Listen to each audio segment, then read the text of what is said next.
औज़ु बिल्लाहि मिनश शैतानिर रजीम बिस्मिल्लाहिर रहमानिर रहीम।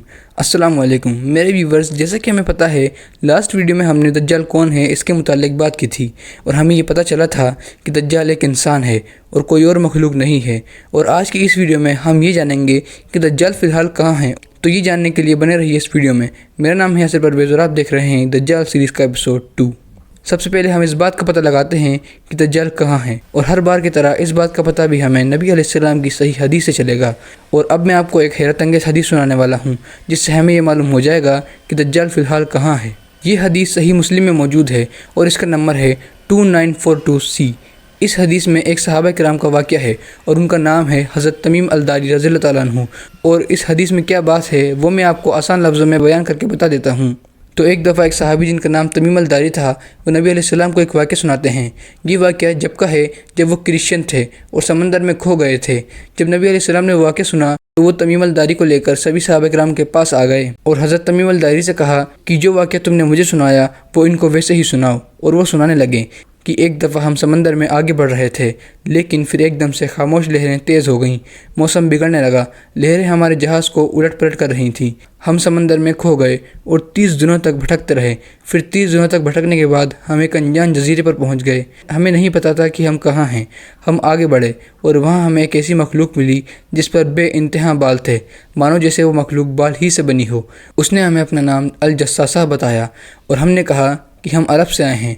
और उस बालों वाले क्रीचर ने कहा, दूर उस महल में कोई है जो तुम्हारा इंतज़ार कर रहा है। हम डर गए कि एक तो ये बालों वाली अजीब सी चीज़, फिर कोई और भी है जो हमारा इंतज़ार कर रहा है। हम डरते डरते आगे गए और हमने देखा कि एक शख्स जंजीरों से बंधा हुआ है। हमने उससे पूछा कि तुम कौन हो, लेकिन उसने कहा कि इससे पहले तुम मुझसे कुछ पूछो, मैं तुमसे कुछ पूछता हूँ। और वो सवालात करने लगा। उसने पूछा कि क्या बाइसान के खजूर के पेड़ फल दे रहे हैं? तमीम अल-दारी ने कहा कि हाँ दे रहे हैं। तो उस बंधे हुए शख्स ने कहा कि बहुत जल्द वो फल देना बंद कर देंगे। फिर उस बंधे हुए शख्स ने पूछा कि क्या तबर्रिया की झील में पानी मौजूद है? तो हमने कहा कि हाँ वहाँ काफ़ी पानी है। फिर उसने पूछा कि क्या ज़ुगर का पानी का चश्मा अभी भी जारी है और क्या उससे ज़मीन की सिंचाई होती है? तो हमने कहा कि हाँ वो अभी भी जारी है और मदीने के लोग उसके पानी को खेती वगैरह के काम में लेते हैं। फिर उस बंधे हुए शख्स ने कहा कि मुझे अरब के उम्मी नबी के बारे में बताओ। तो हमने कहा कि हाँ वो आ गए हैं और फ़िलहाल मदीना हिजरत कर गए हैं। उसने कहा कि क्या सच में वो आ गए हैं? हमने कहा हाँ। तो उसने कहा कि क्या मक्का वालों ने उनसे जंग की? हमने कहा हाँ, और मक्का वालों को शिकस्त हुई और मदीने वाले फतेहयाब हुए और मक्के वाले भी नबी अलैहिस्सलाम की इताअत कर रहे हैं। ये सुनने के बाद उस बंधे हुए शख्स ने कहा कि ये सब हो चुका है और उन मक्का वालों के लिए यही बेहतर है कि वो इस्लाम कबूल करें। इस सवाल जवाब के बाद उस बंधे हुए शख्स ने कहा कि अब मैं तुम्हें मेरे बारे में बताता हूँ। मैं दज्जाल हूँ और बहुत जल्द मुझे बाहर आने की इजाज़त मिल जाएगी और मैं पूरी दुनिया घूमूंगा। एक भी शहर या इलाका नहीं होगा जहाँ मैं नहीं जाऊँगा सिवाय मक्का और मदीना के। वो दोनों मेरे ऊपर हराम है। जब भी मैं वहाँ जाने की कोशिश करूँगा तो मेरा सामना एक फ़रिश्ते से होगा जो तलवार से लेस होगा। इसके बाद हदीस और भी चलती है, लेकिन हमें जो पता लगाना था हमने लगा लिया। लेकिन अब आपके जहन में कुछ सवाल होंगे, जैसे वो जजीरा या आइलैंड कहाँ हैं, और भी सवाल। लेकिन इससे पहले मैं आपका सवाल का जवाब दूं, ज़रा आप मेरे सवाल का जवाब दें कि एक सही हदीस के मुताबिक दज्जाल को तो अभी पैदा होना है, तो हज़रत तमीम अल-दारी कैसे दज्जाल से 1400 साल पहले मिला है? अब यहाँ से बात थोड़ी घूम सी जाती है। तो अब मैं आपको जो बताऊँगा उसे ज़रा ध्यान से सुनिएगा कि अगर मैं ये कहूँ कि ये वाक़या जितना आसान लगता है उतना है नहीं। जैसे उन्हें वो आइलैंड कुछ समझ नहीं आता और वहाँ एक ऐसी अजीब सी मखलूक मिलना जिसके सिर्फ बाल थे, क्या वो लोग किसी और डायमेंशन या पोर्टल के ज़रिए से कहीं और तो नहीं पहुँच गए थे? अब हम यहाँ रुकते हैं। यहाँ मैं आपको एक बात बता दूँ कि बिना इंटरगैलेक्टिक और इंटर डायमेंशनल बातों के इस किस्से को समझना नामुमकिन है। तो हमें पोर्टल्स, टाइम ट्रेवल्स, ऐसी बातें तो करनी ही पड़ेंगी, क्योंकि बिना इन बातों को करे हम अल्टीमेट कंक्लूजन तक नहीं पहुँच पाएंगे। तो अब टॉपिक पर वापस आते हैं। मिस्ट्री नंबर 1 कि अगर दज्जाल को भी पैदा होना है तो कैसे वो 1400 साल पहले पहुंच गया? तो इस सवाल का जवाब है टाइम ट्रेवल। जी हाँ, दज्जाल के पास बहुत ख़तरनाक ताकतें हैं। वो टाइम ट्रेवल कर सकता है, कहीं भी पोर्टल खोल सकता है और कहीं भी जा सकता है। उसके पास ऐसी ऐसी ताकतें हैं कि हम अंदाज़ा भी नहीं लगा सकते। अब आप ज़रा सोचिए, जिसे 1400 साल बाद आना है वो इतने पहले कैसे आ सकता है? इसका एक ही जवाब है टाइम ट्रेवल।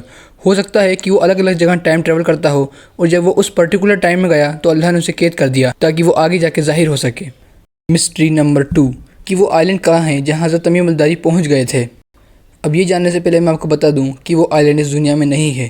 جی ہاں، ہم چاہیں جتنا کھوج لیں وہ ہمیں یہاں نہیں ملے گا، کیونکہ ذرا آپ اندازہ کیجئے، ایک تو وہ ایسے آئی لینڈ پہ پہنچ جاتے ہیں جہاں انہیں تھوڑا عجیب سا لگتا ہے، اور دوسری بات وہاں انہیں کسی مخلوق ملتی ہے جس کے صرف اور صرف بال ہوتے ہیں، اور وہ ان کو بات کا جواب دیتی ہے، وہ بھی عربی میں۔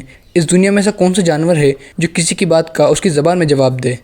اور پھر موسم کا بگڑنا، ان کی جہاز کا کھو جانا، پھر ایک دم سے ان کو ایک نیا آئی لینڈ مل جانا، یہ بالکل ایسا ہی لگتا ہے کہ اللہ نے بیچ میں، مطلب جب ان کا جہاز کھو گیا تھا تب کسی پورٹل کے ذریعے سے انہیں کہیں اور پہنچا دیا تھا۔ مسٹری نمبر 3 کہ دجال کے پاس تو اتنی طاقتیں ہیں تو آخر وہ زنجیر سے باہر خود کیوں نہیں آ جاتا؟ اب اصل میں یہ سوال تھوڑا غلط ہے، جی ہاں، کیونکہ وہ زنجیر میں نہیں بندھا ہوا تھا، بلکہ حدیث میں صحیح الفاظ یہ ہیں کہ وہ جکڑا ہوا تھا، لیکن کس میں یہ ہمیں نہیں پتہ۔ بلکہ ایک حدیث میں تو یہ بھی آتا ہے کہ جب حضرت تمیم الداری نے دجال کو پہلی دفعہ دیکھا تو وہ زمین اور آسمان میں اچھل کود کر رہا تھا، مطلب ایک پورٹل سے آسمان میں، پھر زمین میں، پھر کہیں اور پھر کہیں اور۔ اس کا مطلب دجال کے پاس ابھی بھی طاقتیں ہیں، لیکن وہ اس دنیا میں فی الحال نہیں آ سکتا۔ اور کیا آپ کو یاد ہے دجال نے کیا کہا تھا کہ مجھے جب اجازت ہوگی تب میں دنیا میں ظاہر ہوں گا؟ مطلب اس کے لیے اس دنیا میں جو پورٹل کھلتا ہے اسے بند کر دیا گیا ہے، اور فی الحال وہ اپنی پاورز کا استعمال کر کے کوئی نیا پورٹل بھی نہیں کھول سکتا، حتیٰ کہ اسے اجازت مل جائے۔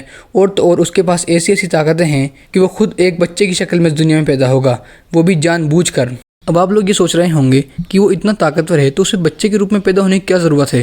وہ تو آ کے اپنی طاقت ظاہر کرے گا اور بہت سے لوگ اسے ایسے ہی فالو کرنے لگ جائیں گے، لیکن ایسا نہیں ہے۔ وہ اتنا بڑا فتنہ پھیلائے گا کہ اس کے لیے ایک اسٹرانگ بلڈ اپ بہت ضروری ہے۔ وہ دھیرے دھیرے سب کام کرے گا، پہلے لوگوں کی نظروں میں ایک نارمل انسان بن کے رہے گا، پھر ظاہر کرے گا کہ وہ دجال ہے، پھر اپنی طاقتوں کو دکھائے گا، اور بہت لوگ اس کے قائل ہو جائیں گے، اور اس کے قائل ہونے والوں میں سب سے زیادہ تعداد عورتوں اور علماء کرام کی ہوگی۔ جی ہاں، تو اب ہمیں یہ تو پتہ چل گیا کہ وہ کہاں ہے، اور اگلی ویڈیو میں ہم اس بات کو جانیں گے کہ وہ اس دنیا میں رہ کر کیا کیا فساد پھیلائے گا، اور اس میں اس کی ایسی طاقتیں ظاہر ہوں گی کہ سچ میں آپ کے ہوش اڑ جائیں گے۔ تو یہ تھی آج کی ویڈیو، مجھے امید ہے آپ کو ویڈیو پسند آئی ہوگی۔ اگر آپ کو ویڈیو پسند آئی تو ویڈیو کو لائک کریں، اور آپ اگلی ویڈیو مس نہ کریں اس لیے چینل کو سبسکرائب کریں۔ اللہ آپ کو سلامت رکھے، آمین۔